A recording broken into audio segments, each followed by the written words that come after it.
Well, good morning, everyone. I think that through the magic of the internet, you're all being welcomed into the session. So I'm just going to give it a couple of seconds here. Anymore, we don't say a couple of minutes because a couple of minutes on the internet is like an Delivered eternity. direct.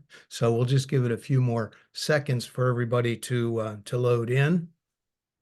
Monsieur And I'll Family. just start off by a couple housekeeping issues. I did hear some side chatter. We did make it so that people could turn on their microphones. So we'll ask everybody to make sure that you've turned off your microphone so we're not getting any of your side chatter, dare I say chatter, from other people who might be in the room with you in one thing or another.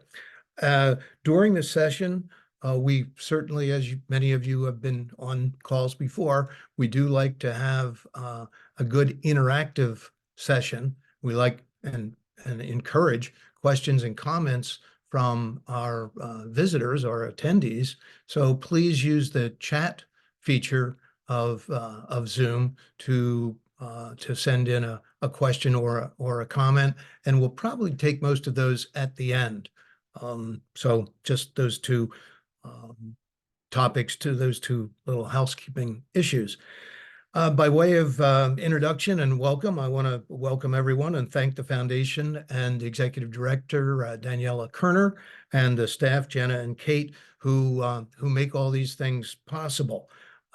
Since they do host them and the foundation is a nonprofit organization and they use some of their resources to provide these sessions, I encourage everyone to consider joining the foundation and supporting them through membership, or at least participating in some of their really dynamite events and activities. And they're just, of course, starting off with the 2004 year. They do produce a catalog, hard copy, and then also have many of these activities online. So there's some really wonderful things, art and science, that go on at the foundation. So please consider those. As many of you know, our basic premise is everything is connected. And so that's kind of the theme that underscores all of our sessions. And today we've got Doug Zemeckis, and I'll tell you a little bit more about him in a minute. But the point is that the things that he talks about, the things that we'll be talking about next week and in future weeks, are that since everything is connected, if you're worried about one thing, you ought to know a little bit about everything. And so that's kind of our premise. And the goal of that, of course, is so that we can protect our planet, take care of this wonderful gift that's been given to us, improve it, enjoy it, learn from it, and teach others about it. So that's kind of where we're headed. And as I've said before, I think perhaps we should be, since I have a sort of a proclivity towards all things ocean and the water, I think we misnamed planet Earth. Since it's only 25% Earth and it's 75% ocean, I think maybe we should rename the place Ocean or Oceana, perhaps. I don't know. Anyhow, to underscore that point. So this is really about stewardship. Certainly Doug's talk today is going to underscore that. And the foundation does have a environmental stewardship committee. I introduced that committee last week. Again, I want to just quickly acknowledge Ben Worst, who many of you know, and Ben's great. He'll be doing a talk a little later on ospreys, but he's involved in many things, and has been for a number of years at the foundation. A newer member is Darlene Cavalier, who debuted last year. She's a professor at Arizona State.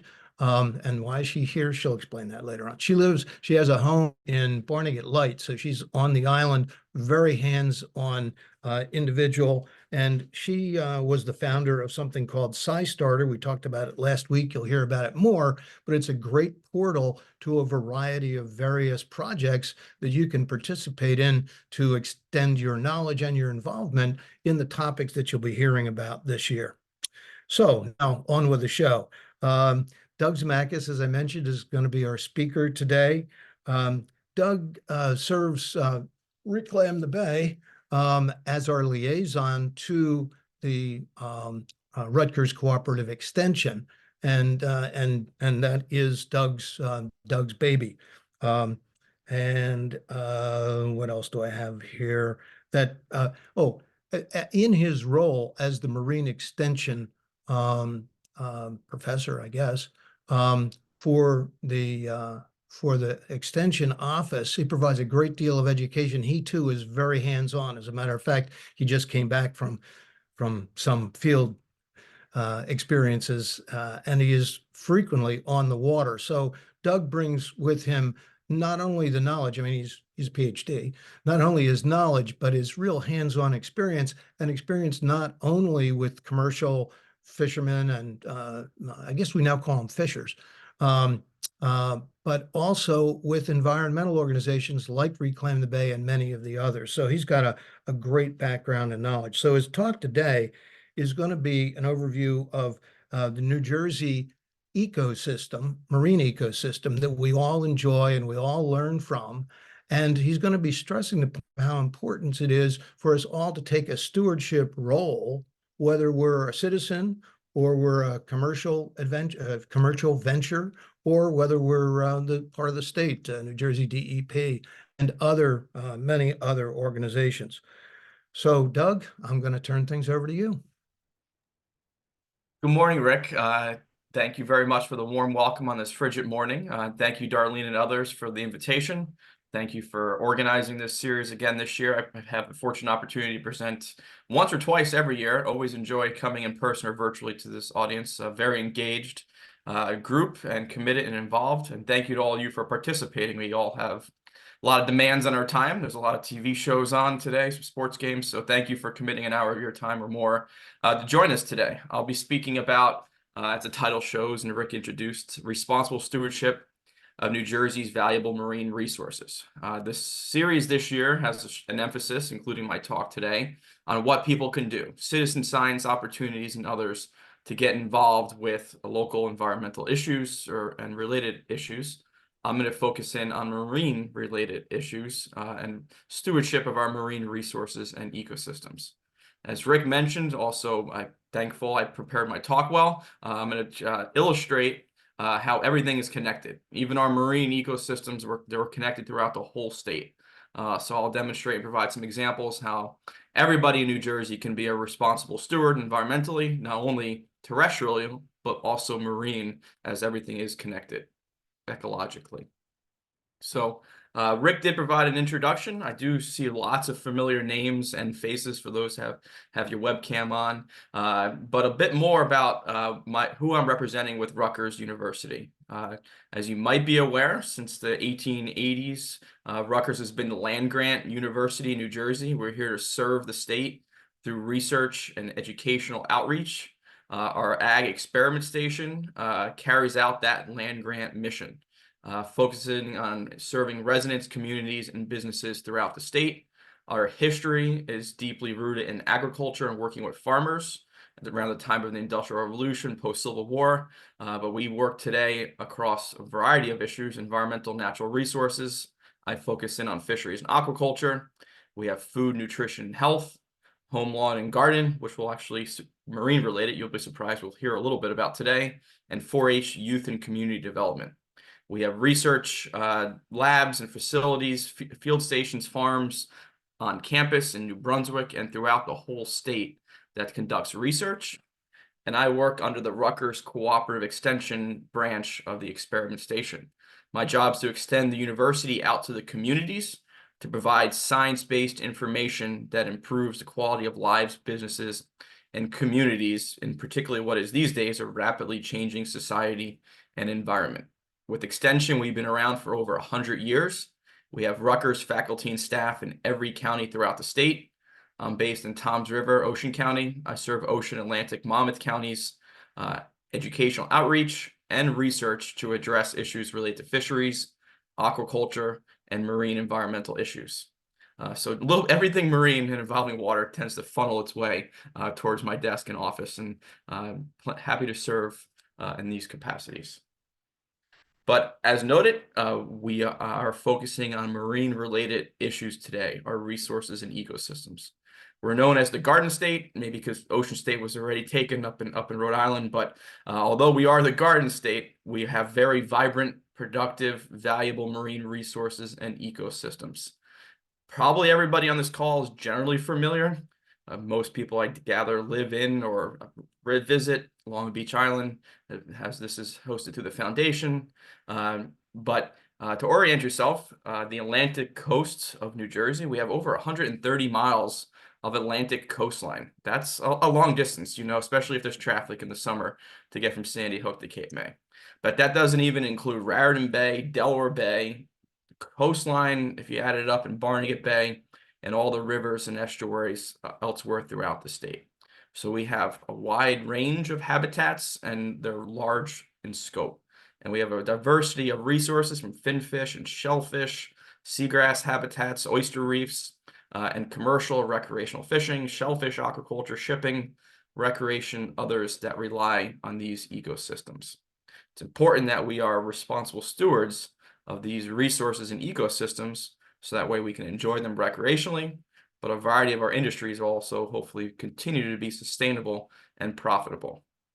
For example, many of us who live at or travel to the shore have been doing it for much of our lives. It's kind of ingrained in us, being from New Jersey and the Jersey Shore, much of us. But you look at the New Jersey State Tourism webpage, they have beaches for miles, over 130 miles of coastline, beaches from Cape May County up through Monmouth County, bringing millions of visitors to the Jersey Shore every year. They want to see beautiful beaches, ecosystems. They want to see birds. They want to fish. They want to know that there's healthy marine life out there. So our tourism industry is highly tied to healthy marine ecosystems. At the county level, the Ocean County tourism also emphasizes the importances of beach and boardwalks, Barnegat Bay, and nature experiences when people come down to the coast. So emphasizing that further. And whether you're on Long Beach Island, in Normandy Beach, or even inshore, we're all interacting with these coastal ecosystems in different ways, whether it be surfing, kayaking, jet skiing, stand-up paddleboarding these days, recreational boating or fishing. Recreational fishing, almost 1 million individuals participate in recreational fishing in New Jersey alone. That's just saltwater, not even freshwater. It's over a $1.5 billion industry, so a huge economic driver. And also food production. People go fishing for recreation, but whether they're fishing for summer flounder, striped bass, hard clams, there's also an element where people want to pick your own or harvest their own seafood. So it's also a contributor to our food production, recreational and commercial fishing. You might say, why is that plant on the lower right with a garden and flowers? We're talking about marine.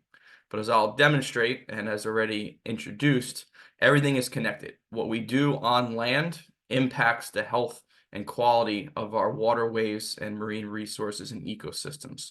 So even if you're on Long Beach Island, if you're out in Jackson or up in High Point, New Jersey, as you'll see, we're all connected to our coastal waterways in a variety of different ways. As I mentioned, we in New Jersey, also tourists, and for the economic productivity, Jersey seafood is critical to our culture and economic productivity along the Jersey Shore. We're actually number 4 in the country in terms of value of our commercial fishing and seafood industry. We're ahead of Alaska. They catch more, but ours is worth more because we have things like sea scallops. We have a vibrant, expanding shellfish aquaculture industry with hard clams, oysters, and some other shellfish species, and the recreational fishing, as I mentioned. So we need healthy, sustainable ecosystems and resources to also support the seafood industry. People come to the Jersey Shore, they want a crab sandwich, they want clams, they want a flounder sandwich. So these all go hand in hand. Fortunately, obviously we're here today because there are issues, and people are probably relatively familiar with them. There are many stressors impacting our ecosystems on land and in the ocean. For example, one, human development. If you look at the aerial photo on the right, you have the southern part of Island Beach State Park, which maybe is the way it should or naturally look, as least disturbed of a beach and coastal ecosystem along the coast. Just compare that to across the inlet and look at what Long Beach Island looks like, the amount of human development, roadways, homes, impervious soil and coverage impacting the infiltration of rainwater runoff, nutrient pollutant runoff that we'll talk about a bit today that impacts our marine ecosystems as we have human activity and commerce and development. Climate change, we're seeing rapid warming over the last several decades of our atmosphere, our coastal offshore ocean waters. It's impacting when and where we find finfish and shellfish, where they migrate, how well they survive. Well, ocean chemistry is changing. I'll introduce that a little bit later. Ocean and coastal acidification impacts the physiology of a lot of our marine life. We've always had storms and natural erosion processes, but these are the strong evidence that these rates, the strength of storms, maybe the frequency of storms, the rate of erosion are higher than they were in the past. It's impacting where we live, nuisance flooding, storm flooding. It's changing our wetlands, our marshland, where our finfish and shellfish grow up. Sea level rise related to warming and expansion of the ocean as it warms. The land in New Jersey is actually subsiding as it recovers from the last glacial maximum 20 some odd thousand years ago. All these are different forms of habitat degradation and overexploitation of resources. We've decades or even centuries have been catching finfish and shellfish off our coast, utilizing the habitats for recreation. So these are systems under stress. They are beautiful. You stand on the beach, you stand on the coast. We still have very vibrant resources and industries, but keeping a watchful eye, improving our sustainability and stewardship will be key to maintaining and improving their productivity going forward.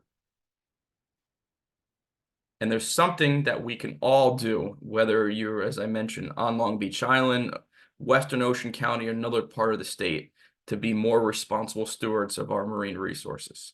I will speak about a variety of different on land and also on or near the water examples coming up here, but fitting into kind of two bins of what you can do.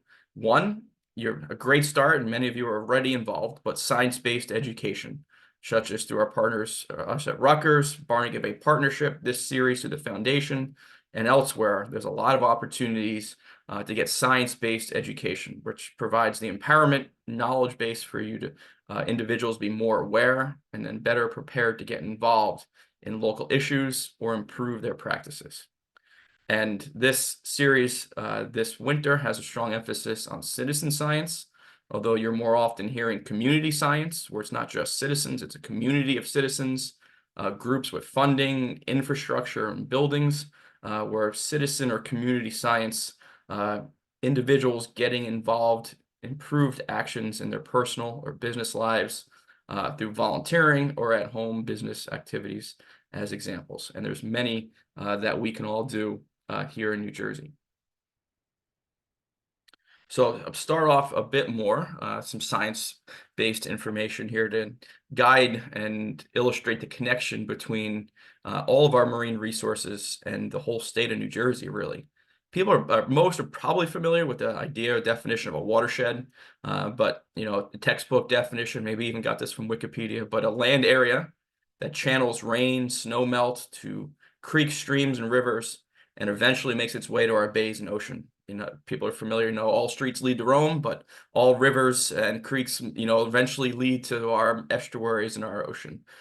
So if the diagram on the lower left, you have outlined in white a watershed and a mountain. You get rain and snow. A certain amount of that will be surface water into the river, down into the lagoon or estuary. Some of it will percolate down into groundwater and also make its way in. So if you have a garden in East Brunswick, you're in maybe that's approximately watershed 9. That'll make it into one of your local waterways and eventually towards the coast. Same thing if you're on Long Beach Island. Obviously, you're very close to the water, but if you're in Jackson, this is the Barnegat Bay watershed, which obviously Long Beach Island, it's roughly the footprint of Ocean County, a little bit of Monmouth, a little bit of Burlington, but basically everything in Ocean County, eventually certain percentages filters its way into Barnegat Bay, into our coastal ocean. So our practices on the water and on land impact our marine ecosystems. On the slide with ecosystem stressors, I introduced many of the stressors, including nutrient or pollutant runoff. The scientific term related to this, one of them is eutrophication, where, for example, residential, maybe from fertilizing your lawn, or agriculture, commercial farming, particularly down South Jersey in our state. But the idea of eutrophication is when excess plant and algae growth happen in our coastal estuaries. So algae, phytoplankton, they're microscopic plants. You think back to high school science, photosynthesis. What are the key things, two of the key things limiting photosynthesis? Light, nutrients. So it's pretty shallow in our estuaries, a couple feet, 20 feet. So there's plenty of sunlight, which can go down, 100 meters into the ocean, approximately about 100 feet. Usually most of the photosynthesis occurs. So there's plenty of light in most cases, but, sometimes nutrients are limiting. When you get a storm or agriculture, gardening practices, those excess nutrients make their way into the estuary, and you can have too much of a bad thing. The excess nitrogen or phosphorus not taken up by the lawn or the crops or other activities in urban areas make its way in. Those phytoplankton utilize that, and you get an algae bloom, a lot of algae, microscopic plants at a short amount of time. That creates a lot of food for higher levels that eat the algae, but when they die, they get broken up by aerobic bacteria that use oxygen. So it actually then utilizes all the oxygen. You get hypoxic areas or anoxic areas where you get very little oxygen, and it actually can lead to degraded water quality, clouding out the water from all the algae of the seagrass. Reduced oxygen can kill the finfish and shellfish. So eutrophication, excess nutrients from exacerbated by our activities on land, is a major environmental issue that occurs from runoff along the coast, but throughout the whole state of New Jersey and beyond. When you get eutrophication, you can also get, from this process of excess algae blooms and degradation, it can also lower the pH of the ocean. Now, the pH scale, also high school chemistry, the scale from 0 to 14, neutral is 7. Seawater is about 8.1 on average. It's going down. It's still basic. It's not acidic, but it's going down towards neutrality. The coastal acidification from those blooms, you can also get the pH lowered. On a global scale, which impacts us locally, you have ocean acidification. I think it's about 30% of the CO2 that we've released from human activities, burning fossil fuels as an example, that goes into the atmosphere. About 30% of that gets dissolved into the ocean, combines with the water, produces carbonic acid, eventually breaks down into free hydrogen ions. pH is the negative log of the concentration of hydrogen. More hydrogen reduces the pH. So we're seeing an acidification of the ocean because of global but also local scales. Lower pH impacts the ability of finfish, shellfish to survive, grow their shells, mature, and survive physiologically. So another major stressor here, we have warming, acidification, and eutrophication as some of the major stressors coastally. So what can we do on some of these fronts? Again, talking marine, but terrestrial. Everything is connected. The Jersey Friendly Yards program, which is statewide, but a lot of focus and emphasis in Ocean County and Barnegat Bay, is a great resource. They have educational resources, programs, seminars, landscaping for a healthy environment. I'm not going to pretend to be a plant scientist. I certainly would barely pass plant science 101, but a general understanding here. They have a low maintenance landscaping guide for Barnegat Bay watershed, emphasizing the importance of native plants, which have deeper roots, are accustomed to surviving in their local ecosystems, do a better job at growing and taking up nutrients, reducing runoff and erosion, as a few examples. Practices are provided on, fertilizer applications, lawn type selection, and landscaping as a few examples. So whether you are in Ocean County or in the coast, there are things in here that can help us all better maintain our rented or owned properties to consider not only locally, but our marine environment. If your interest is being piqued in these arenas, if you're not already familiar, the Rutgers Master Gardener Program is active, I believe, in all or just about all counties in the state of New Jersey and almost all counties throughout the whole country. Our cooperative extension network's been around for over 100 years, and it's throughout the whole country. One of the largest programs within Extension National Network is the Master Gardener Program. There are tens of thousands of volunteers throughout the country and thousands here in New Jersey who are certified master gardeners. The Rutgers Master Gardener Program throughout the state, we just hired a new state coordinator for the program. They are certified annual recertifications, initial training on horticultural programs to prepare them for volunteer service, citizen science, volunteering, and getting involved in local environmental issues through the lens of horticulture, so home, lawn, and garden practices. Native gardens, small gleaning programs to help feed the hunger, a lot of initiatives with a common thread often of environmental sustainability. We do have a program, as I noted, throughout in just about every county in New Jersey, including Ocean County. Sue Servideo is our Master Gardener Coordinator with Patty Dixon and team. The class just started, so you just missed it, but they have a lot of other educational programs throughout the year if you consider interest in becoming a Master Gardener. Another program that we have related through Rutgers Cooperative Extension is the Environmental Stewards Program. It's been around for a little over a decade now, I believe. And the classes start this coming week. There's different regional programs throughout the whole state.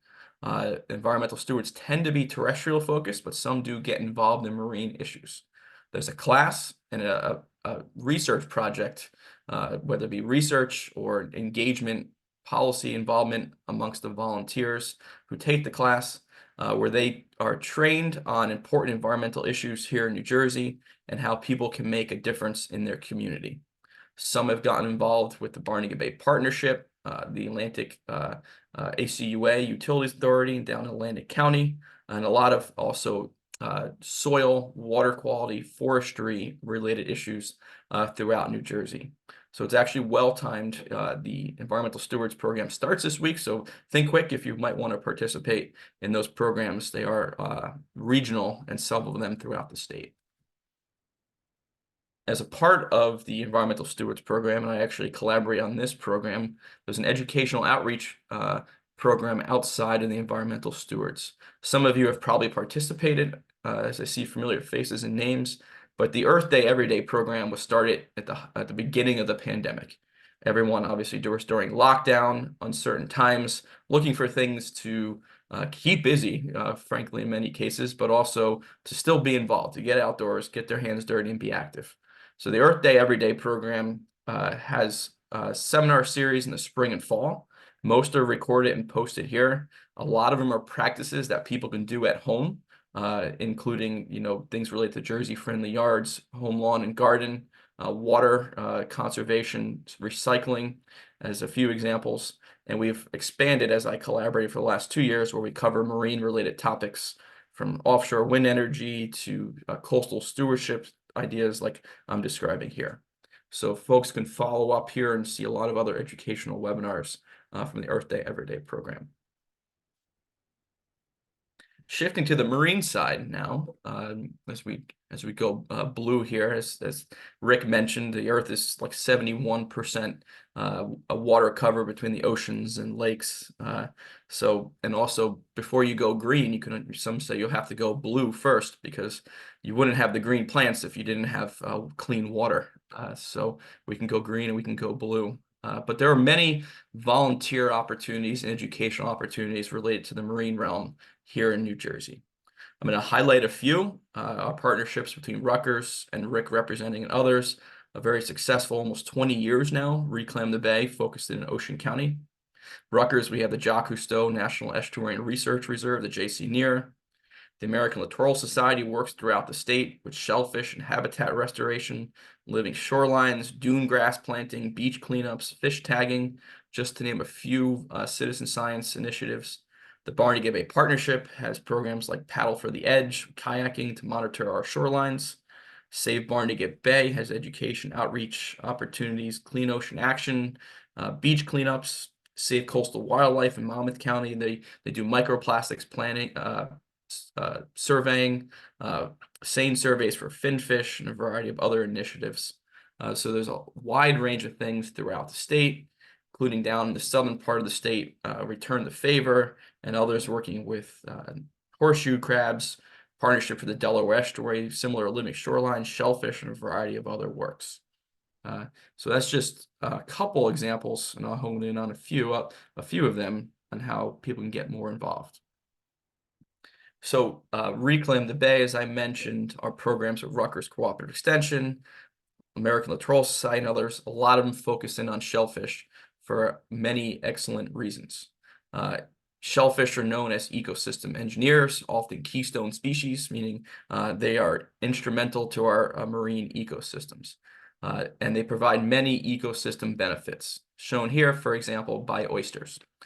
So oysters, like hard clams, are filter feeders. They filter out the bay water to ingest phytoplankton, algae. That's their food. While doing so, they help remove excess nutrients and improve water quality. So filter feeders, clams, oysters, they help to improve water quality by filter feeding. Oysters grow on one another like reefs. So the reefs provide habitat for a variety of other shellfish and finfish. A lot of studies are going on now with GoPro cameras and others around oyster reefs, shellfish farms, and seeing all the finfish from flounders, black sea bass, striped bass, blue crabs as a predator though, but they utilize these reefs as habitat. It helps to reduce sediment suspension and reduce erosion when you have an oyster reef or even hard clams, which burrow into the sand. So a wide range of ecosystem benefits provided by shellfish in our coastal ecosystems. But unfortunately, they have also experienced many stressors. Many touch on the list that I showed previously, but we're seeing changes in water quality, warming of the ocean, low oxygen due to eutrophication, some other factors. Salinity of the ocean is changing, so that creates a more stress environment for shellfish. Through human activities, warming, and natural spread, there's been some diseases that have wiped out large percentages of the clam and oyster populations over time. They've been fished for decades or even centuries, sometimes in many periods unsustainably, not able to replace themselves in many instances. Also, silting and runoff can physically bury them or reduce water quality.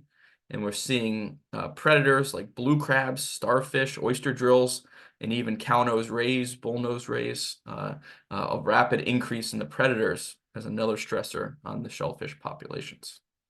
So we've had a lot of natural but also human-influenced negative impacts on shellfish. As I mentioned, over-harvesting, introducing diseases by moving shellfish from different areas, runoff from nutrients and other pollutants as we've described. We've had some positive impacts though. I'm going to talk a bit about restoration and enhancement efforts with oyster reefs are shown here as oyster sanctuaries to do shellfish restoration works of clams and oysters, more responsible practices and policy around fishing, commercial and recreational fishing over time, and shellfish aquaculture, providing growing shellfish for food.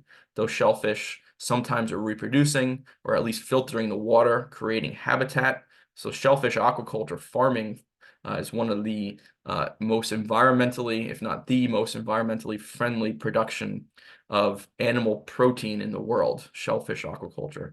And we've had rapid growth and productive shellfish aquaculture in Barnegat Bay and throughout New Jersey, particularly in Barnegat Bay, growing about since in the last 15, 20 years or so. So what can we do? We have these stressors. Shellfish are keystone species, critical to have in our coastal ecosystems. All that ecosystem services they provide water quality improvement, habitat provisioning, and plus they're tasty. They are an important part of our commerce and cultural fabric along the coast. One thing, as I mentioned earlier, there's science-based knowledge and hands-on activities. One example of science-based knowledge, I at Rutgers and in partnership with Reclaim the Bay, we have our annual coastal stewardship class, previously shellfish gardener, but it's coastal stewardship to encompass the broad range of issues related to the health of our coastal marine ecosystems. And we use shellfish, biology, restoration, and aquaculture as the primary teaching tools. You're in time for this one. You're early. Our class runs annually lately, and including this year, we expect in the summer, starting around Memorial Day, probably registration opening in March. So I got to move that up on my to-do list because we got to get moving on that. But we'll have our annual coastal stewardship. We'll a taste test today of the issues we'll dive into regarding our coastal marine ecosystems, their health, and responsible stewardship practices, and focusing in on shellfish, their important role, and how we can learn and do so much by focusing in on shellfish. As an example of a great way, folks around Long Beach Island, Ocean County, or from afar, if you come to beautiful Ocean County, can get involved. Reclaim the Bay is a local nonprofit partnering with Rutgers Cooperative Extension, but many others, Mordecai Land Trust, American Atoll Society, Save Barnegat Bay, to carry out their mission of improving the health and quality of the Barnegat Bay watershed, Barnegat Bay, Manahawk, and Little Lake Harbor Bays, through volunteer involvement, citizen science, experimentation, research, education, and outreach. Most are probably familiar. You've seen the wonderful bumper stickers, clam trail, upwellers throughout Barnegat Bay watershed. But we're going to learn a bit more about what they do and what you can do if you're not already involved. A key component of the activities of Reclaim the Bay involve growing shellfish for enhancement and restoration. Many take the Rutgers Coastal Stewardship class to gain the knowledge about our marine ecosystems and shellfish biology, to get involved with this. So the class happens spring or summer. Over the summer period, baby clams and oysters are bought from local hatcheries, local farmers. Just like you need seeds if you want to start a garden on land, you need seeds of shellfish if you want to garden and grow clams and oysters. There's local hatcheries, that commercial farmers that produce them. They are purchased through often philanthropic donations or state funding that buys them from local growers. They are raised in upwellers, which we'll learn more about coming up, throughout the summer. They're either planted directly in the wild or they're planted under screens to keep all those crabs and rays away from them and let them grow up. So after they're about 18 months old, they get planted out in the bay in cooperation and guidance from the Bureau of Shell Fisheries with DEP on where they can best survive and contribute to enhancing the local populations surrounding around and focused in Barnegat Bay.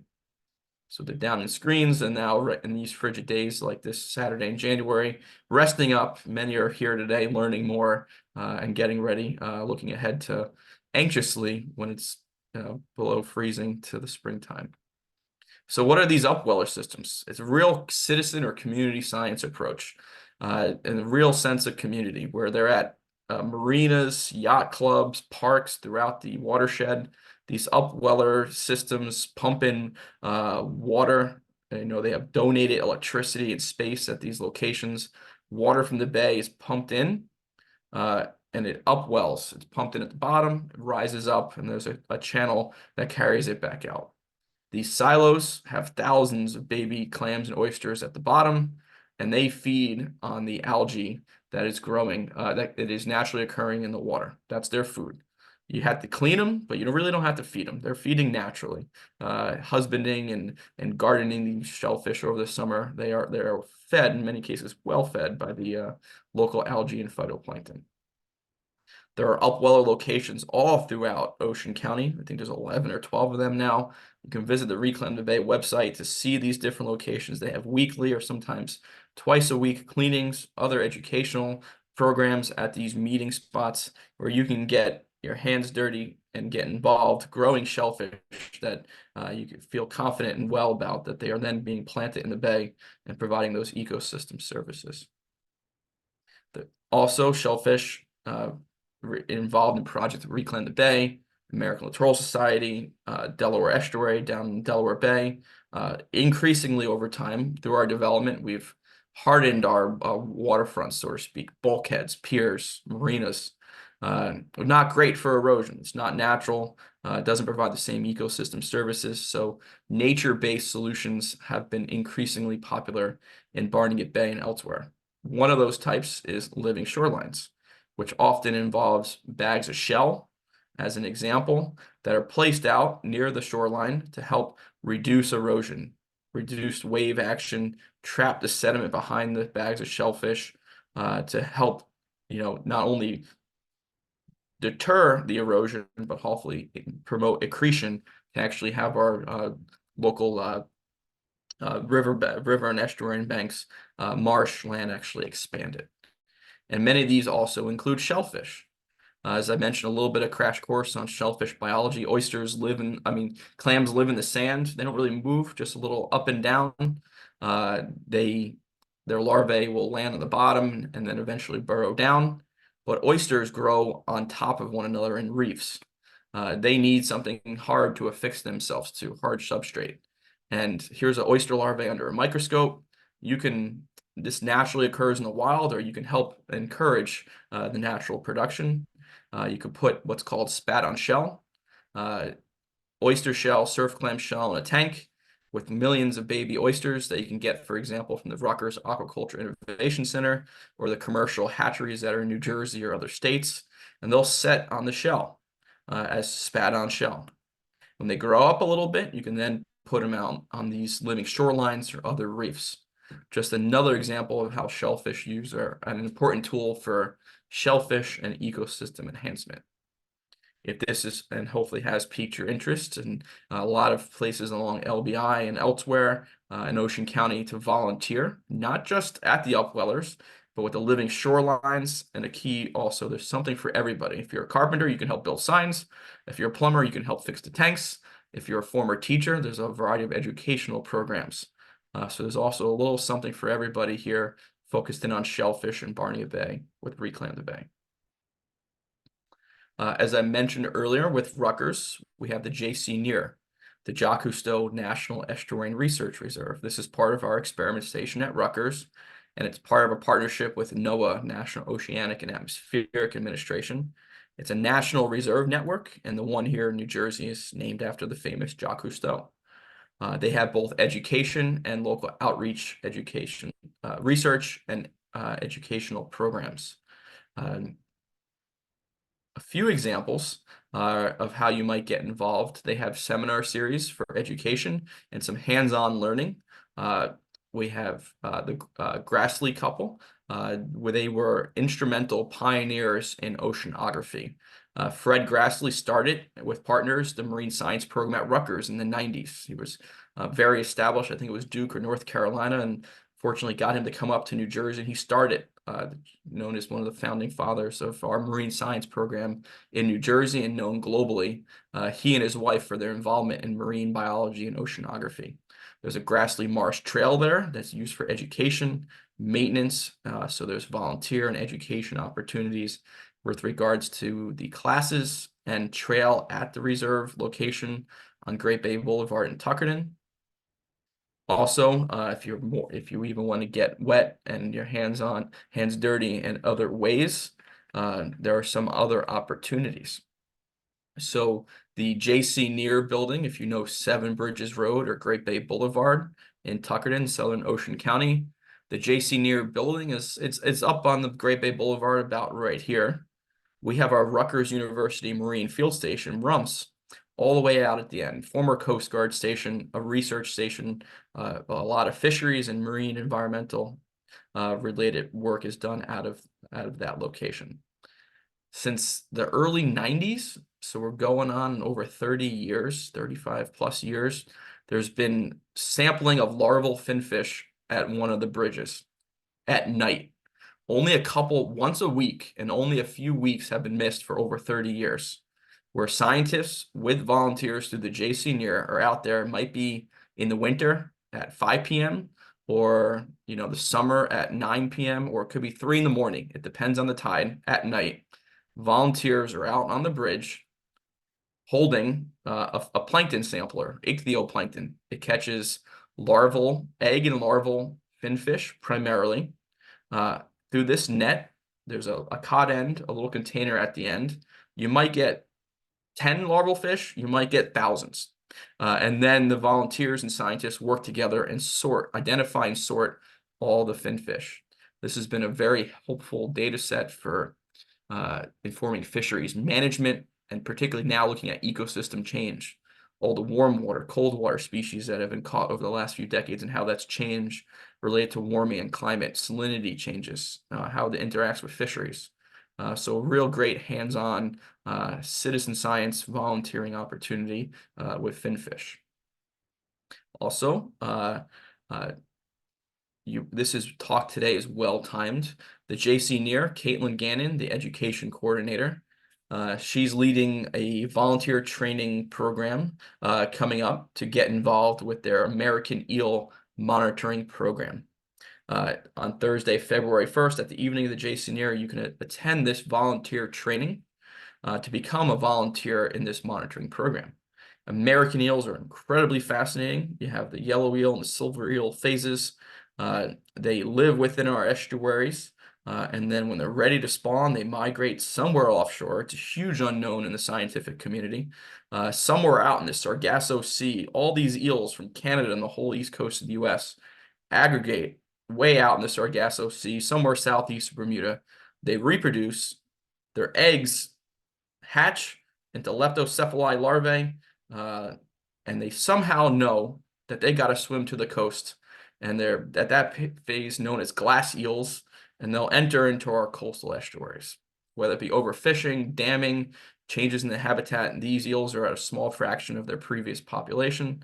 So learning more about the science and monitoring them can help inform the management and hopefully restoration. Also, the glass eels are incredibly valuable. We don't have an active fishery in New Jersey. There's still some legal permits in Maine, but they could be worth $2, $3, or more $1,000 per pound of these glass eels. So very important ecologically, and also very important actually enforcement issue too about monitoring these eels. So that's what I had for today. My intention was, as Rick mentioned earlier, to show that it's all connected. Our focus was on marine-related issues. Most people here, obviously through the foundation, focusing on Barnegat Bay, Long Beach Island, but also touching upon the whole coast. But hopefully you learn more, have a broader perspective and understanding of the connection between all of our activities, even inland, how that impacts to the watershed science principles, our activities and our personal or business lives on land, and that improves water quality, impacts water quality along the coast. And some ways that you can get involved, whether it be through a more informed, empowered citizen, community scientist, through science-based educational programs with Rutgers or elsewhere, or hands-on activities. So you saw many of the citizen science volunteer opportunities, such as the environmental stewards, Rutgers Master Gardeners, if you're a bit more terrestrial leading, or on the marine side with Reclaim the Bay, JC Near at Rutgers, and a whole suite of other examples throughout the state. Sometimes there people are on from other states. There's also similar parallels in other coastal states. So thank you again. I really appreciate your participation, whether you're already involved or taking an initial step here, committing an hour of your time to learn more, a bit about the science, but also what you can do from your own property, even in your house with water conservation, all the way out to along the coast, whether it be shellfish restoration, responsible fish capture and handling. There's something that we can all do to be more responsible stewards of our coastal marine resources and ecosystems. Great. Thank you very much, Doug. That's super. So we'll just see if there are any comments or questions that come into the chat. And I'll ask Darlene to keep an eye on that. I'm going to take just a minute while people are maybe formulating an idea, formulating a question.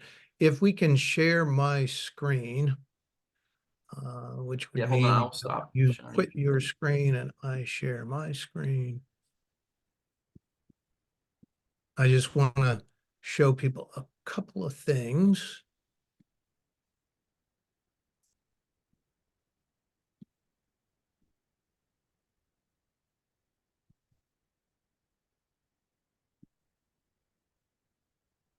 As we mentioned, I have to stop saying all the time.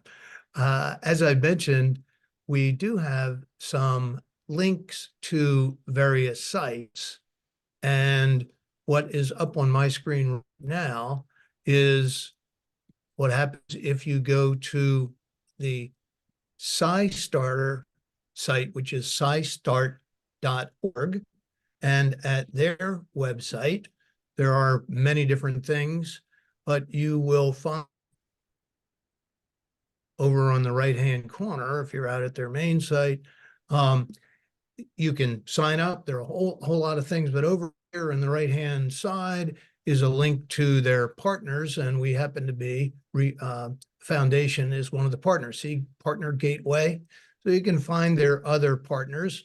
If you come down here to, was here. Yeah, here it is. And the neat thing about this is that people all over the world can find SciStarter, can find what's happening on LBI. And those of us who are already here, Darlene put this together. This is really neat. That's a picture of our marsh. And here you can see other projects. And this recordings just links you back to the foundation. But here are some other projects that Darlene has taken a look and found some neat things. Osprey Watch, of course, Global Night. We have one of our speakers going to be talking about things to see in the night sky. iNaturalist, a great program. My Coast, we'll have a speaker from JC Neer who will be talking about that project, and Happy Whale. So this is the place to find other projects outside of the things you may have heard about, outside of the things certainly that Doug mentioned, but there's a whole universe of really neat stuff going on if that interests you. And the other thing I wanted to draw your attention to is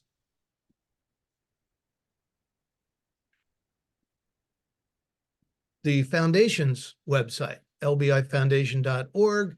And then you can click on a thing that says navigation, and you see science. And when you click on that, you go here. Now, the reason I wanted to bring this to your attention is if you want to know what's happening on LBI, this is a live shot. If you look very closely, you'll see that these little stands of Phragmites, I guess, are waving in the wind. This is a live shot. This is what the marsh behind the foundation looks like. A lot of people don't know that there's 20 acres of marsh, the last large marsh on LBI.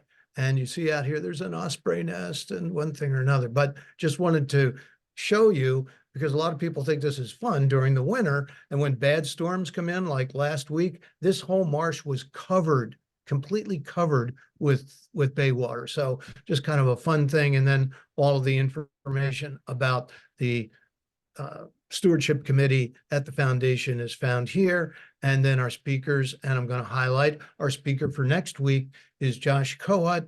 I sang praises on him last week, but I'll say it again. He's a great speaker, as is Doug. He and Doug know each other quite well. And it's going to be fun to listen to his presentation because, as you can see here, it talks about, imagine that every time you went to the grocery store, they changed where they put the pretzels, the cookies, the paper towels, so on and so forth. So he's going to be underscoring how difficult it is for our marine animals to survive in this ever-changing ocean. And a great deal of that change, of course, is our responsibility as the humans on the planet. So that was killing a little time. Darlene, do we have some questions and comments?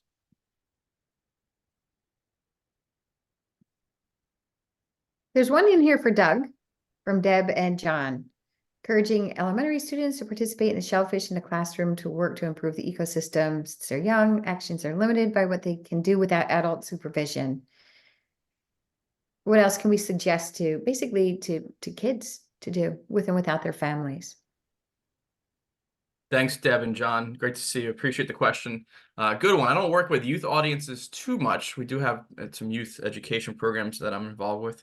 But the things that are coming to mind, like with Reclaim the Bay, America with the Whole Society, with shellfish restoration, I mean, youth are welcomed at the upwellers as an example, so they can get involved as an example there. The beach cleanups by Clean Ocean Action and others welcome families and youth. There's dune grass planting with the American Whole Society, Long Beach Township. So there's a few examples there, probably with, with adult accompaniment. Also, more youth focused specific, I would recommend, whether it be Ocean County or elsewhere, just like Master Gardeners, we have our 4-H youth development program in every county in New Jersey, and it's a national network, 4-H in just about every county in the whole country, where 4-H programs have youth education, but also service projects, service programs involvement. So some of them are marine related in New Jersey, many others are environmental, STEM, agriculture, animal science related. So 4-H is a great network to help make connections, but also many opportunities therein as well. And Doug, you had a slide early in your presentation where you showed Reclaim the Bay and Alliance for Living Ocean and all of those different organizations. Darlene, would that be something that we can put out at the microsite at SciStarter? Yes, definitely. I'm going to follow up with Doug and look at his slides to copy and paste some of those programs and put them up. And on that microsite. that's great, because what we want to do is kind of be the hub of the spokes that can reach out to all these different things. So someone on the call today may have heard about something, doesn't remember exactly that, but if they remember, they can go to SciStarter, go to the foundation, and then find all these different things that are there. That's really what so much of our goal is. So so that's good. Any other comments or questions? We're coming up on our hour, which is just perfect. Perfect. So I'll just sort of close everything down by saying thank you again so much for everyone's participation, and we hope to see you next week. And Josh is a very entertaining speaker, great knowledge to share. I appreciate, Doug, the plugs for Reclaim the Bay. I think you gave people some good insight into that, and we'll be posting this and the other talks out at the foundation's website. So there are links if you saw something or you want to encourage a friend or a colleague to take a look at the things that we present. It's all out there. And please remember to support the Foundation of the Arts and Sciences. Without them, we wouldn't be doing these things. So thank you all very much, and see you next week. Bye, everyone. Everybody. Thank you. Bye. Thank you, Doug, Rick, and Darlene. Enjoy your weekend. You too. Mhm. Bye, Bye. everyone.